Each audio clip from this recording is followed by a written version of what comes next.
the biggest wealth killer no one talks about.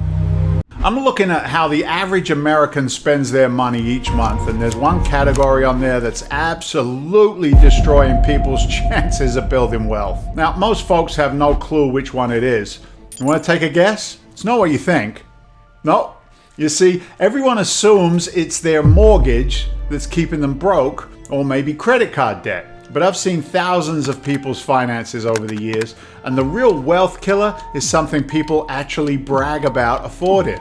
Something that depreciates much faster than they can say, ooh, new car smell. Yeah, that's right. Talking about transportation. Your car payments, insurance, fuel, repairs, maintenance, the whole package. Transportation costs are the number one wealth destroyer in America today. And that's a reality, if you will, that most people have refused to face. If this is hitting home for you already, hit the like button. And if you want more content that breaks down the financial traps that most people fall into, make sure you're subscribed, because we're just getting started. We're just getting warmed up. So think about this for just a second. Your house might go up in value over time. Your mortgage payment stays the same while inflation makes it cheaper. But your car, well, that sucker loses 10 to 15% of its value the moment you drive it off the lot. And it keeps losing value every single month that you own it. But here's where it gets super ugly. Americans are now carrying $1.6 trillion in auto loan debt. Let me put that into perspective. That's more than the entire GDP of Canada. And it's growing every single year. And what's happening is people are becoming, well, it's what I call car poor. Not carpool, car poor. They're making just enough to cover their monthly car payment, insurance, gas, and they got nothing left to actually build wealth with. You see, they're trapped on a financial treadmill that never stops. It doesn't.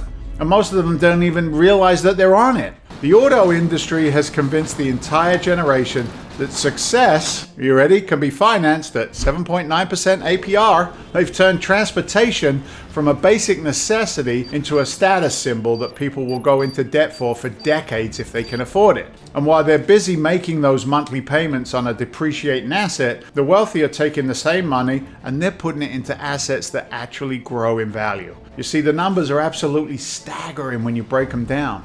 In 2005, auto loan debt in this country was about $720 billion. In 2010, it hit $850 billion. Fast forward to 2020, and we're looking at $1.38 trillion. Today, we're sitting at an all-time high of $1.62 trillion. That's more than doubled in just 20 years. And here's what's really happening behind these numbers. You see, people aren't just buying more cars, they're buying more expensive cars with longer loan terms than ever they did before. The average new car costs around $48,000. Wow, let that sink in for a minute. $48,000 for something that starts losing value the second you sign the paperwork. That's more than most people make in an entire year. And they're financing it like it's going to make them money. What? But here's where the real problem lies. The car industry has gotten so good at hiding the true cost that most people only look at one number, the monthly payment. They walk into a dealership thinking about whether they can afford a $450 a month, not whether they can afford $48,000 plus interest, insurance, maintenance, and repairs, right? It's a payment buyer. Let me show you what I mean with a real example.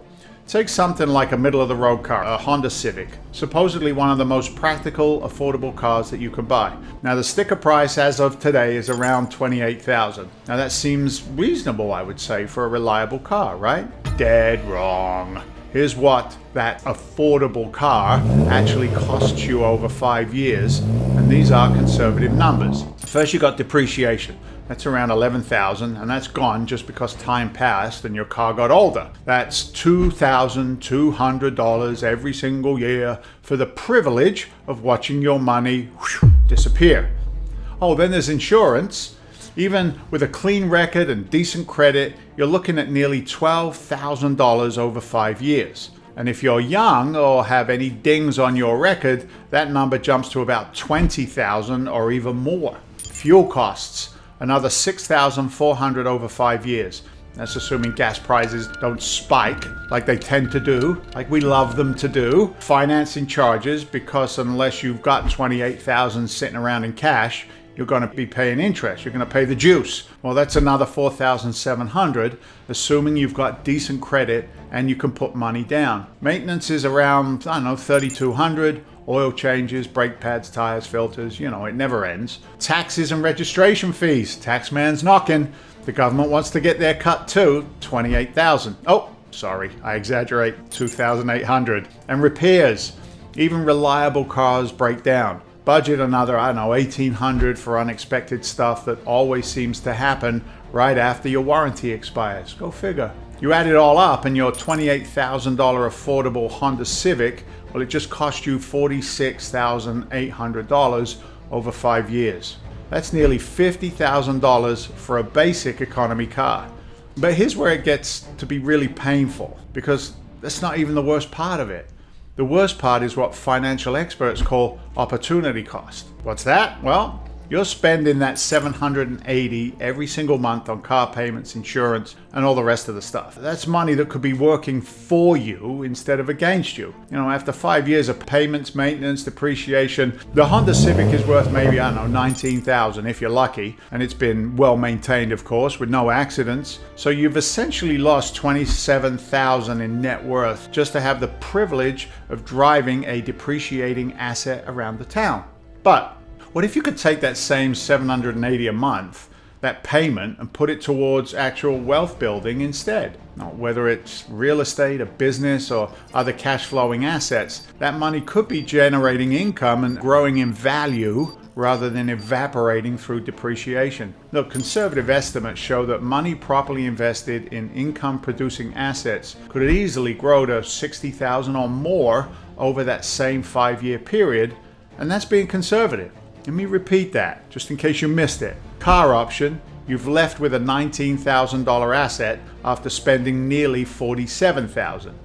But the wealth building option, you've got $60,000 or more in actual assets that generate income. It's a difference of $40,000 in net worth. $40,000, that's a down payment on a house, folks.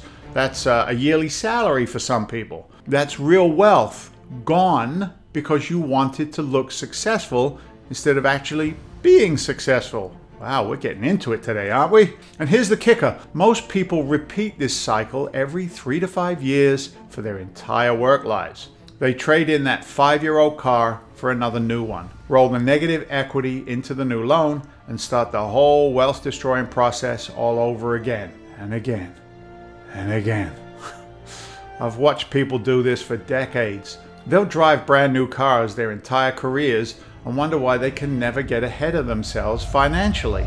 You've seen them riding around in a Range Rover and say, how do they afford that? They don't. They don't afford it. They crush their wealth. Meanwhile, the guy driving the 10-year-old payoff Toyota is quietly building a fortune. Think about this for a second, would you?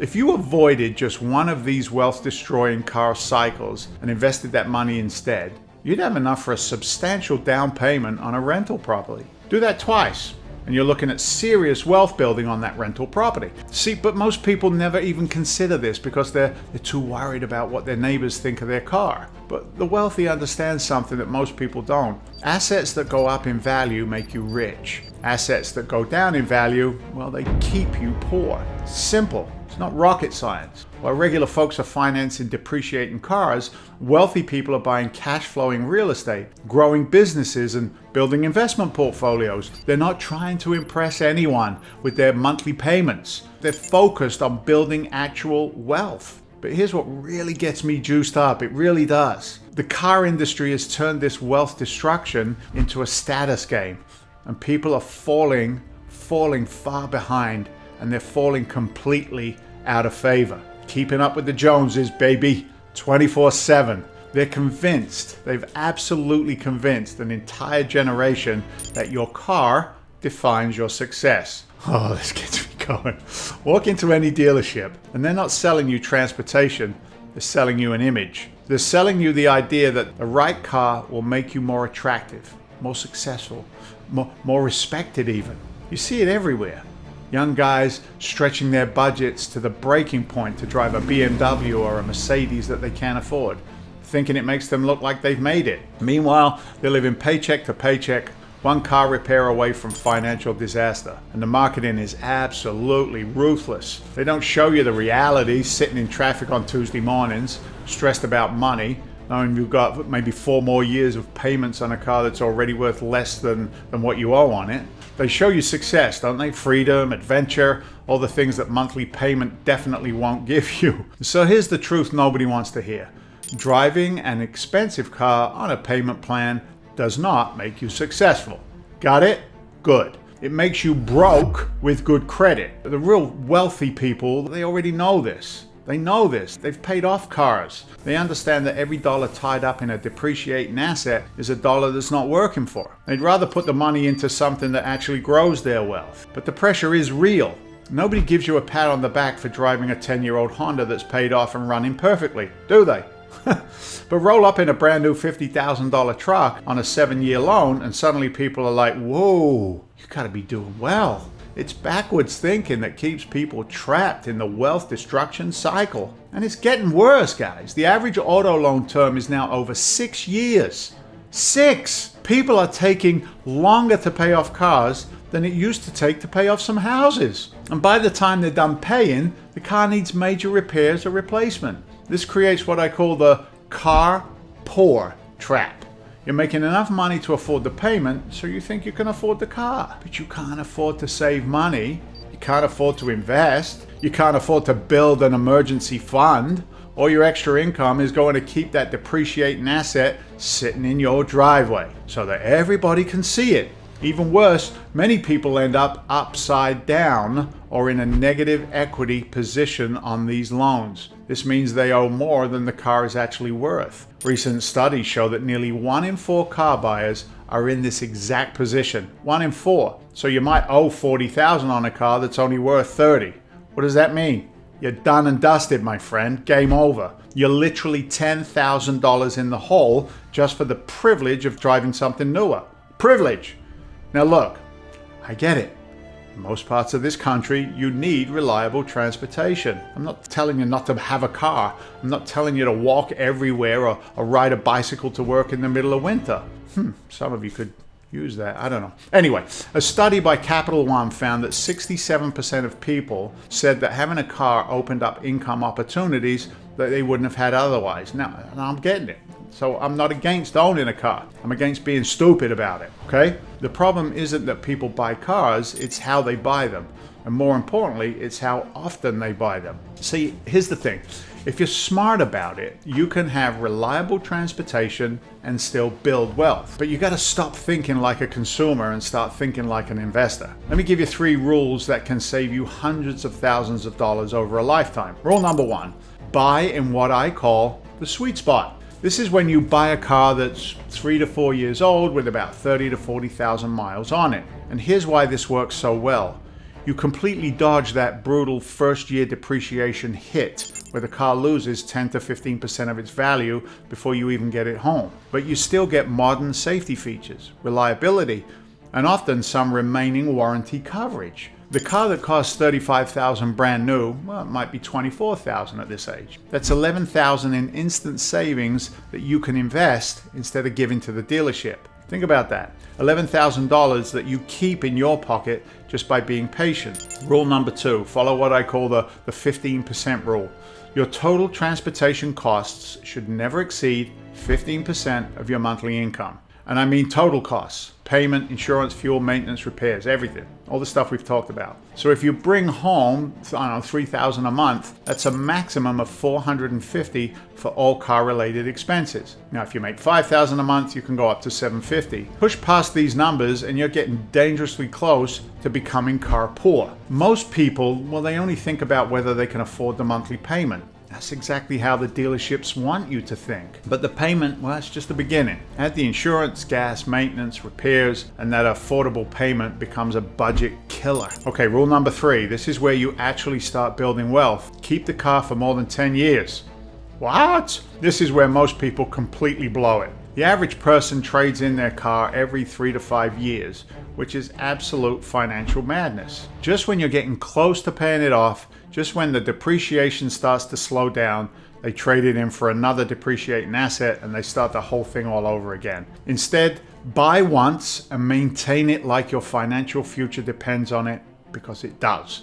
See, here's what happens when you follow the 10-year rule. Let's say you buy that 3-year-old car for $24,000 and now you keep it for 10 years. For the first 2 or 3 years, well, you're making payment, but then something magical happens. Car gets paid off. Suddenly you've got an extra $400 to $500 every month that's not going to a car payment. Most people immediately think, right? They go, oh great, now I can afford a new car payment. It's exactly the wrong thinking. Instead, take that money and invest it. Put it into real estate or use it to start a side hustle. And after 7 years of investing that $450 monthly payment at maybe a 10% return, you'd have over $50,000. That's real wealth building. But here's where it gets really powerful. If following these 3 rules saves you just $300 a month compared to the typical new car cycle, that's $3,600 every year. Invest that at 10% annual returns, and that becomes more than $118,000 over 15 years. Think about that number, $118,000. That could be the down payment on a rental property. That could be your kid's college education. That could be your early retirement fund. All from making smarter car choices. Look, the math is brutal when you really break it down. The difference between smart car buying and a typical car buying isn't just a few $100s. It's literally hundreds of thousands of dollars over time. And here's what drives me crazy. Most people will spend more time researching which TV to buy than they will figuring out how to have 6 figures on transportation costs. Let me say that again. Most people will spend more time researching which TV to buy than they will figuring out how to save 6 figures on transportation costs. They'll clip coupons to save 50 cents on groceries, then go sign up for a $600 a month car payment without thinking twice. They'll shop around even, right, for the cheapest gas. My wife does this. And then ignore the fact that they're hemorrhaging every month money month after month in depreciation. See, here's the bottom line, and I want you to really think about it. Every financial decision you make has an opportunity cost. Every dollar you spend on something that goes down in value is a dollar that's not working to build your wealth. The wealthy understand this instinctively. That's why you'll see millionaires driving 10-year-old cars. It's not because they can't afford new ones. It's because they understand that cars are tools, not status symbols. Rather put their money into assets that make them richer, not poorer. But most people have it completely backwards. They want to look rich more than they want to actually be rich. So they finance the appearance of success while destroying their actual chances of building wealth. You got a choice to make. You gotta make it right now. You can keep doing what everybody else does, chase the latest model, make those monthly payments, and stay trapped in the cycle that keeps you broke. Or you can start thinking like wealthy people do. Use that capital to actually build wealth instead of just looking wealthy. See, time is the one thing that you can't get back. Every month you spend making payments on a depreciating asset is a month that money isn't working for you.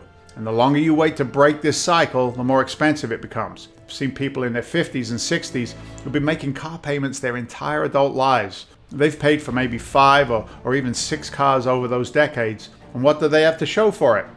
Nada, zilch, nothing. Maybe a 10-year-old car that's worth a few $1,000s if they're lucky. Meanwhile, if they followed the rules I just gave you and invested the difference, they'd be sitting on hundreds of thousands of dollars right now. Right now. So when should you start? I think now could be a good time, right? They'd have real wealth, wouldn't they? They'd have real wealth instead of a garage full of memories about cars they used to own. The choice is yours. But here's what I know for certain. The car industry is counting on you making the wrong choice. They're counting on you prioritizing monthly payments over total cost. They're counting on you caring more about what your neighbors think, what you actually have in your bank account, and what that looks like. You know, they've built a $1 trillion industry on keeping people trapped in this cycle. Every 3 to 5 years, they want you back in the showroom. You get the emails, you get the flyers, you see the TV ads. They want to make sure that you're ready to trade in your old debt for new debt. Don't be their customer for life. Be smarter than that, please. If you want to build real wealth, you got to stop treating cars like investments and start treating them like the tools that they actually are. Get something reliable, keep it maintained, drive it until the wheels fall off, and invest the money that you saved into making more money. Your future self, I promise you, will thank you when you're looking at a substantial investment portfolio instead of another monthly payment book. The wealthy figured this out. They figured it out a long time ago. While everyone else is financing their image, they're building their net worth. While everyone else is impressed by monthly payments that they can afford, they're focused on assets that actually make them money. So here's my challenge to you before you even think about your next car purchase. Figure out what that money could do for you if you invested it instead. Run the numbers. Look at the opportunity costs. Really understand what you're giving up when you choose that monthly payment over building your wealth. Because once you see those numbers, once you actually understand what transportation costs are doing to your financial future, you'll never look at a car buying process the same way. You won't. You'll be armed when you go into that dealership. The question is, are you ready to stop being car poor and start building real wealth? Now, speaking of which, if you want to learn more about building wealth outside traditional systems, I've put together some additional resources that dive deeper into these strategies. Click on the link in the description below. Or you could visit legacywealthmasterclass.com, where you can learn how to get into multifamily deals by being what we call a deal finder. This is more for the active investor that has more money than time. You know the guy looking for sweat equity, so to speak. The choice is yours. Don't wait too long. Don't wait too long to make it. Every month you delay is another month that money isn't working for you. Financial future is sitting in your driveway right now, depreciating every single day. What are you going to do about it? If this opened your eyes in any way to the real cost of being car poor, give the video a like and subscribe. You know what to do. And if you want more content, click on the bell so that you know when we're coming at it. Learn about what keeps people in these financial traps, keeping them broke. Let me know what you think in the comments and what your biggest takeaway was from this breakdown. I'll see you in the next video. You can access it right here, and I look forward to talking to you soon. Bye.